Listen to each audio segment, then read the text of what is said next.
My name is Arthur Aminoff, and I bought the shop from Galerie Donner, who was one of the many originals in this trade, so we had quite a lot of funny moments with him. And I started here in Galerie Donner in 1987, and I've been the owner since early 1991, so it's a couple of years ago.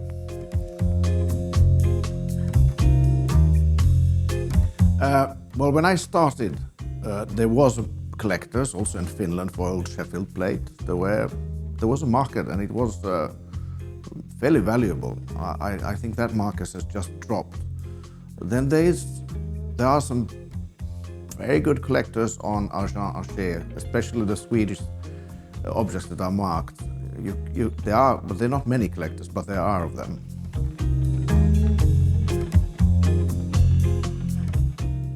They are marked, so that helps a lot. That helps a lot. I deal a lot with silver as well, and of course it's a great help when you have year marks and you have city marks and you have control marks and you have makers marks, because you could actually date them exactly. I don't know if you know it, but even in Denmark you even know what star sign they made in, so you can actually see, it's a bit odd. You can actually see exactly the month or the period they're made.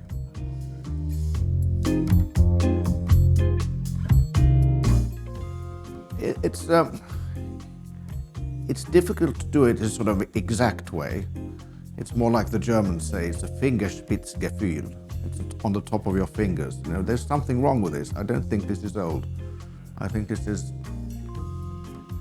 something tells you, that this isn't what it should be, and there's an old saying in the business, if in doubt, don't. I think when collectors and when dealers go wrong, they think they're very smart. This is far too cheap. It doesn't look exactly right, but I think it's far too cheap. So they buy it not with their heart really, they think that they're making a bargain.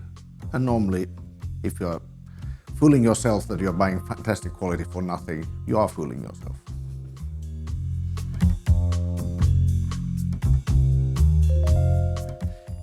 Well, only actually what this Galerie Donner taught me, because he had quite a lot of Sheffield plates, and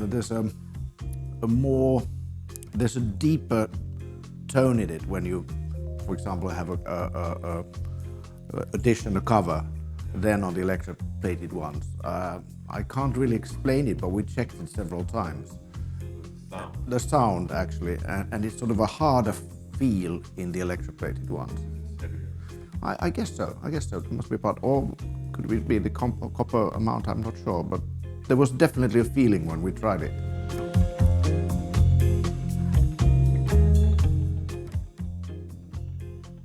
I think they should get more attention. I've seen that with when people start to collect, it doesn't need very many collectors. You know, 1, 2, then the third one comes in, and then they spread it to their friends as well. So suddenly there could be a market again. You know, pewter was very expensive in the 50s. It cost almost nothing. Really fine 18th century pieces cost almost nothing today, which has also made that it's also a demand question. Since there's not a strong demand, that means that the objects don't come up for sale either.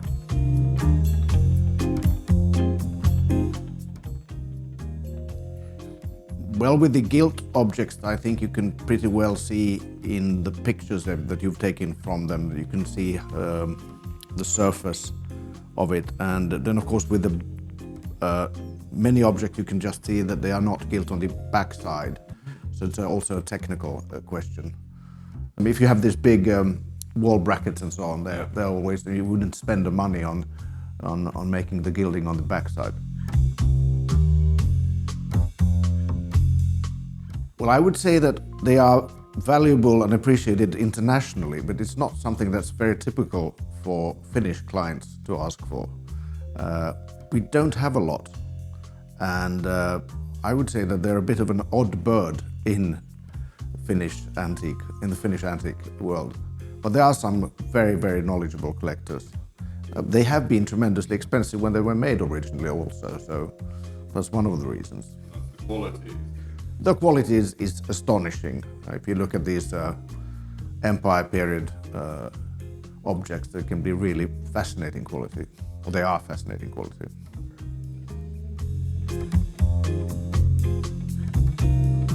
If you clean them the wrong way, you actually manage to damage the gilding. So it's very thin. And you see it also on inside tankards and beakers. It can be fantastic, the gilding, but cleaning them, polishing them with the wrong material. In Finland there's this wonderful thing called sampo, and I can promise you there's nothing left of the gilding after someone's been working with that for 5 minutes. Or the really fine silver surface, it's gone.